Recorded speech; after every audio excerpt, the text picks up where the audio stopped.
1971 ইস্যুতে বাংলাদেশের সঙ্গে পাকিস্তানের সম্পর্ক বরাবরই সংবেদনশীল বিষয়। আঞ্চলিক পক্ষগুলোর মধ্যে একমাত্র পাকিস্তানের সঙ্গে সম্পর্ক রক্ষার ক্ষেত্রেই যে কোনো সরকারকে এক প্রকার অস্বস্তির মধ্যে পড়তে হয়। বিশেষ করে বিগত আওয়ামী সরকারের আমলে ইসলামাবাদ ও ঢাকার সম্পর্ক ছিল ইতিহাসের সবচেয়ে তলানিতে। গণ অভ্যুত্থানে হাসিনা সরকারের পতনের পর এবার নতুন দিগন্ত দেখা যাচ্ছে এই সম্পর্কে। সম্প্রতি বিবিসি বাংলার এক প্রতিবেদনে উঠে এসেছে দুই দেশের সম্পর্কের নতুন মোড়। প্রতিবেদনে বলা হয়, পাকিস্তানের প্রধানমন্ত্রী শেহবাজ শরীফ বাংলাদেশের সঙ্গে সম্পর্ক উন্নয়নে সাবেক কূটনীতিকদের সঙ্গে বৈঠক করে কৌশলগত রোডম্যাপ তৈরি করেছেন। এলো ভিশন মুশকিল আসান অফার, যে কোনো ব্র্যান্ডের পুরনো ফ্রিজ নিয়ে চলে আসুন ভিশন শোরুমে আর নিয়ে যান নতুন ভিশন ফ্রিজ 20% পর্যন্ত ছাড়। এছাড়া পাকিস্তানের পররাষ্ট্র মন্ত্রণালয়ের মুখপাত্র মুমতাজ জেহরা বালোচ জানান, বাংলাদেশের ব্যাপারে পাকিস্তান সবসময়ই একটা শ্রদ্ধাশীল, ইতিবাচক ও গঠনমূলক অবস্থানকে অগ্রাধিকার দিয়ে এসেছে।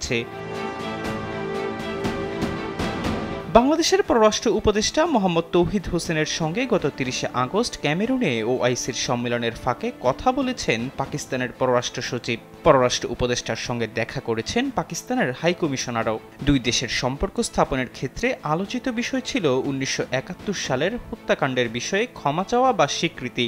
এ প্রসঙ্গে পাকিস্তানের পররাষ্ট্র মন্ত্রণালয়ের মুখপাত্র মিস বালোচ মনে করেন, 1971 সালের বেদনাদায়ক ইতিহাস দুই দেশই বহন করে আসছে, কিন্তু সেই সমস্যার সমাধান 1974 সালেই দুই দেশের নেতারা করেছেন এবং চুক্তিও হয়েছে।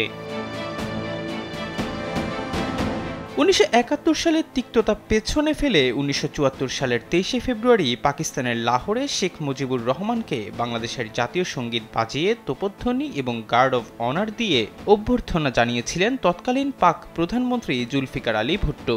এর আগের দিনই বাংলাদেশকে আনুষ্ঠানিক স্বীকৃতি দিয়েছিল পাকিস্তান। সে বছর জুন মাসে ভুট্টো বাংলাদেশে এসেছিলেন।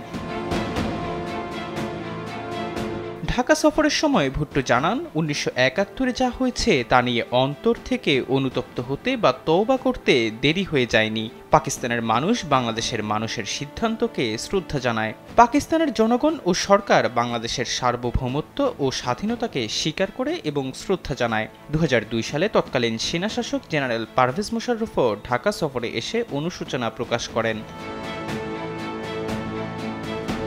1974 সালের এপ্রিলে বাংলাদেশ, পাকিস্তান ও ভারতের মধ্যকার ত্রিপাক্ষিক চুক্তির বিবরণে দেখা যায়, ভুট্টো বাংলাদেশের জনগণের কাছে পাকিস্তানকে ক্ষমা করে দেওয়ার অনুরোধ জানান এবং অতীতের কথা ভুলে গিয়ে সামনে এগিয়ে যাওয়ার আহ্বান জানান।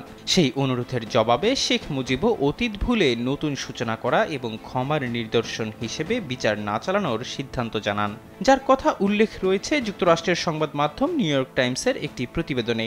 শহীদ বুদ্ধিজীবী মুনীর চৌধুরীর সন্তান আসিফ মুনীর মনে করেন, ক্ষমার বিষয়টিতে জোর দেয়া বা এই অস্বস্তিকর প্রসঙ্গে পাকিস্তানকে লজ্জা দেওয়ার মতো কঠিন মনোভাবের প্রয়োজন নেই। তবে পাকিস্তান এবং ভারতে 1971-কে ভারতের কাছে পরাজয় হিসেবে দেখার যে দৃষ্টিভঙ্গি রয়েছে সেটা সংশোধন করার প্রয়োজন রয়েছে বলে উল্লেখ করেন তিনি। এহসান আব্দুল্লাহ, কালবেলা ডেস্ক।